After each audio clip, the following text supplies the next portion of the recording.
కేంద్ర ప్రభుత్వం తీసుకొచ్చిన కొత్త చట్టాలు, న్యాయ చట్టాలని చెప్పి 3 కొత్త చట్టాలను మన కేంద్ర ప్రభుత్వం అమలు చేయడం జరిగింది. వీటి ద్వారా సత్వర న్యాయం జరుగుతుందా? లేదంటే ఈ మార్పులు చేయడం వల్ల ఎవరికి లాభం ఏంటి?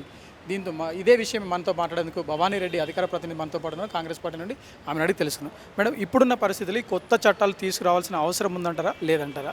ఇప్పుడు కేంద్ర ప్రభుత్వం తీసుకొచ్చిన ఈ 3 చట్టాలని ఏ విధంగా చూస్తారు? నిజంగా కూడా మొదటి నుంచి కూడా మేము అనేది అదే, ప్రజలకు ఏం అవసరము, ఏ టైంకి ఏం చేయాలి, అవి కాకుండా ప్రజల అభీష్టం మేరకు చేయాల్సిన వదిలేసి పాలనను ప్రజలకు అవసరం లేని అప్పుడు డిమానిటైజేషన్ ఏదైతే ఉందో అవన్నీ, జిఎస్టీ ఏదైతే ఉందో ఇట్లాంటివన్నీ కూడా బలవంతంగా ప్రజల మీదకి నెట్టిండ్రు. సో అట్లనే ఇప్పుడు కూడా వచ్చి ఫస్ట్ ఉద్యోగ కల్పన చేయమంటున్నాము. నిరుద్యోగులు జనాలు రోడ్ల మీదకి వచ్చి నిజంగా ఎంత అవస్థలు పడతా ఉన్నారో, దేశం ఎకానమీ పెంచమంటున్నాము. నువ్వు మేక్ ఇన్ ఇండియా ఏదో అన్నావు కదా, అదేదో చేయమంటా ఉన్నాం. అవన్నీ వదిలేసి సమస్యలు, ఆరోగ్యము, విద్య, వైద్యం ఇవన్నీ పట్టించుకోకుండా ఇవాళ ఏదో చేస్తున్నామని ఆర్భాటం హంగు చేస్తూ ఉన్నారు. ఎస్, కానివ్వండి, చేయండి. ఒకవేళ అది నిజంగానే అవసరము, మంచిగా ఉన్నది అనుకుంటే మేము కూడా ఓకే. లేదు అంటే ఖచ్చితంగా యాజ్ ఎ సెట్ మేము నిలదీస్తాము తప్పకుండా దానిల మీద. సో దాంట్లో మీరు అదే చెప్తా ఉన్నాము, ఎమోషన్స్ను క్యారీ చేస్తూ ఎమోషనల్గా పటేల్ విగ్రహము, రామ మందిరము అవి అయిపోయినాయి, ఎలక్షన్స్ అయిపోయినాయి. మీరు అనుకున్నారు సరే, ప్రజలను మభ్యపెట్టడంలో, తర్వాత అభూత కల్పనలు చేయడంలో మీరు సక్సెస్ అయినరు. You got that magic number. But మేము కూడా ఓడిపోలేదు, మేము కూడా అంతే ఉన్నాము. సంఖ్యాపరంగా ఇవాళ మీకు మేమేం తీసిపోలేదు. ఖచ్చితంగా డి అంటే డి అంటాం, మీరు అవునన్నా మేము కాదంటాం, మీరు కాదంటే మేము అవునంటాం. బరాబర్ ఇవన్నీ నడుస్తూ ఉంటాయని చెప్తా ఉన్నాం. అసలు నిజంగా జీరో ఎఫ్ఐఆర్ అన్నది ఎప్పుడైనా విన్నారా? అసలు జీరో ఎఫ్ఐఆర్ అంటే ఎక్కడైనా దేశవ్యాప్తంగా ఒక సంఘటన ఇక్కడ జరిగినా, లేకపోతే ఇంకో వేరే ప్రాంతం ఎక్కడైనా నుండి అయినా కంప్లైంట్ చేసేందుకు అవకాశం ఉంది. ఆన్లైన్లో కూడా కంప్లైంట్ చేయొచ్చు. అది జీరో ఎఫ్ఐఆర్గా తీసుకున్న తర్వాత దాన్ని కేసు నమోదు చేసి అవన్నీ వివరాలు సేకరించాల్సి ఉంటుంది అని చెప్పి ప్రథమంగా చెప్పడం జరిగింది. ఏ విధంగా చూస్తారు సార్? అది అమలు అయితే చాలా బాగుంటుందనే చెప్తా ఉన్నాం మేము. బట్ వీళ్ళు ఏదో చెప్తారు. ఇప్పుడు చూడండి, ఫర్ ఎగ్జాంపుల్ ఒకటే ఉంది, మహిళలకు రిజర్వేషన్ అని అన్నారు. అది కరెక్ట్గా ఎలక్షన్ ముందంటే తీసుకొచ్చిండ్రు. దాని తర్వాత ఇప్పుడు మళ్ళీ మాట్లాడతలేరు. ఇప్పుడైతే వచ్చింది కదా, అయిపోయింది కదా, అధికారంలోకి వచ్చిండ్రు, కూర్చున్నారు కదా, ప్రధానమంత్రి అయింది కదా, మరి ఇప్పుడు ఎందుకు మాట్లాడతలేడు ఇన్ని రోజుల నుంచి? మళ్ళీ కరెక్ట్గా ఎమోషన్స్ ఎలక్షన్ ముందటనే వదులుతారు వాళ్ళు. సో దానికి పనికొచ్చే విధంగా ఉంటుంది. ఇప్పుడు కూడా ఏదైనా జరుగుతూ ఉంటే వెరైటీ ఏమన్నా అవి వాటి మీదకి దృష్టి పోకుండా ఉండడానికి ఇవి తీసుకొస్తూ ఉంటారు సడన్గా. సో నిజంగానే చిత్తశుద్ధి ఉండి అది అమలు చేస్తే it's a very good thing. పార్లమెంట్లో జరిగిన తీరు అంటే ప్రశ్నించిన విధానం కావచ్చు, రాహుల్ వ్యవహరించిన తీరు కావచ్చు, ఏ విధంగా చూస్తారు? ఎట్లా అనిపించింది? It's a good thing. నిజంగా కూడా డెమోక్రసీకి విఘాతం కలగొద్దని ఆయన మొదటి నుంచి కూడా అదే అంటుండ్రు. రాజ్యాంగాన్ని తుంగలో దొక్కి వాళ్ళు రాజ్యాంగ హక్కులను కాలరాసి వాళ్ళు నిజంగా ఒక లాంటి నియంతృత్వ పోకడలు పోయి పాలన అట్లా జరిగింది గడిచిన 10 ఏళ్లలో.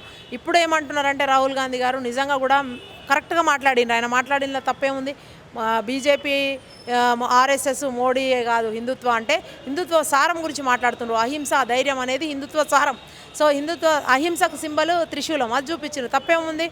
మీరేమో అన్నీ చేయొచ్చు, బాలరాముడు అనొచ్చు, రామ మందిరం చెప్పొచ్చు, నేను చెప్పినట్టుగా అక్షింతలు అన్నీ పంచవచ్చు, మొత్తం ప్రేరేపించవచ్చు, మీరు పటేల్ విగ్రహం పెట్టచ్చు, అన్నీ చేయొచ్చు, ఇవన్నీ చేయొచ్చు. మేమేమో అహింస ధర్మము మాది మార్గం అంటే అది తప్పైనట్టుగా మాట్లాడడం, ఖండించడం, మీరు ఏదో క్షమాపణ చెప్పమనడం.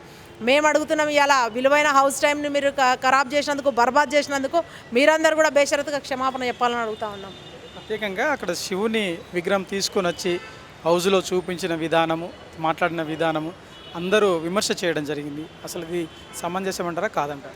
అన్నీ ఇప్పుడు ఇవాళ పార్లమెంట్ అంటే అన్ని రకాల, అన్ని మతాల వాళ్ళు, అన్ని ధర్మాల ఎంపీలు ఉన్నారు, అందరు ఉన్నారు. అది సో అక్కడ మీరు చెప్పినాం, అంబేద్కర్ రాజ్యాంగం గురించి మాట్లాడినాం, తర్వాత అబ్దుల్ కలాం గురించి మాట్లాడుతున్నాం.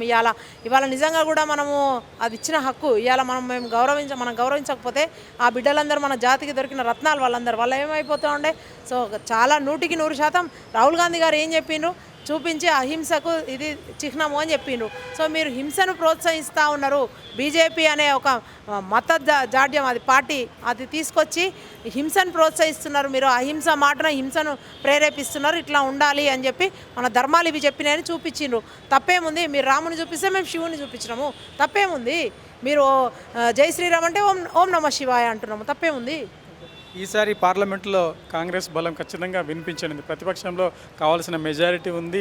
ఈసారి బిల్లులు పాస్ అవ్వడం చాలా కష్టం అని చెప్తున్నారు. నిజానికి కాంగ్రెస్ పార్టీ లేదంటే ఏఐసిసి కావచ్చు, మిగతా అందరూ కూడా హౌజ్లో తీసుకున్న నిర్ణయాలు ఏ విధంగా చూడబోతారు? మొదలే చెప్పిన, ఏకపక్ష నిర్ణయాలకు కాలం చెల్లింది. ఇప్పుడు ఇష్టం వచ్చినట్టు నిర్ణయాలు తీసుకొని తలుపులు మూసేమో చేస్తా అంటే కాదు. ఇప్పుడు మేము కూడా అంతే ఉన్నాం సంఖ్యాపరంగా. మేము కూడా ఎస్ చెప్తేనే బిల్స్ అన్నీ పాస్ అవుతాయి. సో అవి నిజంగా కూడా ప్రజలకు ఆమోదయోగ్యమైనవి, ప్రజలకు ప్రయోజనకార్థము చేసిన బిల్స్ చట్టాలు ఏమన్నా ఉంటే డెఫినెట్గా మేము కూడా సంఘీభావం తెలుపుతాము, ఓకే చెప్తాము. బట్ అట్లా అది కాకుండా బలవంతంగా మొన్న తెచ్చిన నల్ల చట్టాలు లాంటివి ఉంటాయి చూడు, రైతుల పాలిట అట్లాంటివి వచ్చినప్పుడు ఈసారి అయితే అసలు అంత సీన్ కూడా ఉండదు, తెచ్చేది ధైర్యం కూడా మీకు లేదు. సో అదే చెప్తా ఉన్నాం, ఎదురిస్తాం ఖచ్చితంగా. ప్రతిపక్ష హోదా ఖచ్చితంగా రాహుల్ గాంధీకి దక్కుతుందంటారా? ఆయన కావాల్సిన ఏర్పాట్ల విషయంలో గతంలో అసలు భవనం విడిచిపెళ్ళాలి, మేము ఖాళీ చేయాలని చెప్పేసి ఒక డిమాండ్ చేసి అంత రాద్ధాంతం చేశారు.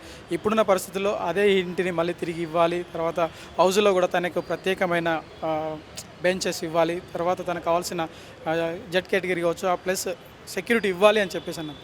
ఆల్రెడీ ఆయన ఎన్నుకోబడ్డారు కాబట్టి అవన్నీ ఆటోమేటిక్గా వచ్చేస్తాయి. అది రూలు, అది ఎవరికైనా ఒకటే, ఖచ్చితంగా ఇవ్వాల్సిందే. అలా తర్వాత నిర్దాక్షిణ్యంగా ఇల్లు ఖాళీ చేపించి పంపించిండు. ఇప్పుడు ఖచ్చితంగా మళ్ళీ రాచమర్యాదలతో పోవాల్సి ఉంటుంది, పంపించాల్సి ఉంటుంది. అవన్నీ కూడా జరుగుతూ ఉంటాయి. అవి మేము పెద్ద విషయాలు కూడా అనుకోవట్లేదు. అవన్నీ కూడా అంటే ఏమంటారు చూడు, వాళ్ళది ఇక్కడ వీళ్ళు కూడా ఎగిరెగిరి పడ్డారు బీఆర్ఎస్ వాళ్ళు. అక్కడ వాళ్ళు కూడా ఏదో అనుకున్నారు, అప్కి బార్ 400 పార్ అన్నాడు. ఏమైంది ఏమంటారు కదా, బుద్ధి భూమిలో వెళ్దామంటే వంతు వాకిలు ఉడిచిందట. ఇక గదే జరిగింది అక్కడ కూడా.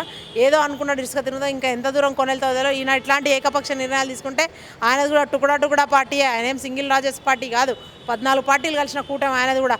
ఎవడొక్కడు బయటికి వచ్చినా మోడీ పని అయిపోతుంది. అది ఒళ్ళు దగ్గర పెట్టుకొని, బుద్ధి దగ్గర పెట్టుకొని పనిచేస్తే బాగుంటుంది. Thank you madam. మొత్తం మీద ఓకే, బీజేపీ పార్టీ ఇప్పటికైతే అధికారంలో ఉంది. కేవలం అధికారం ఉన్న ఆహంతో కాదు, ఒళ్ళు దగ్గర పెట్టుకొని బుద్ధితో పనిచేస్తే, ప్రజలకు కావాల్సిన అవసరాలను తీర్చగలిగితే, ప్రజలకు ఇచ్చిన హామీలను నెరవేర్చగలిగితే ప్రజల్లో ఇంకా వారిపైన నమ్మకం పెరిగేందుకు అవకాశం ఉంది. లేదంటే ప్రతిపక్ష హోదాలో ఉన్న కాంగ్రెస్ ఖచ్చితంగా బీజేపీని ఎదుర్కొనేందుకు ఎప్పుడు మరి ముందుంటుంది, ముందు వరుసలో ఉంటుంది అంటున్నారు. ఇది మరి ఇప్పుడు మనం చూస్తున్నది. కెమెరామెన్ సుజిత్తో Mahender, public court news, Hyderabad.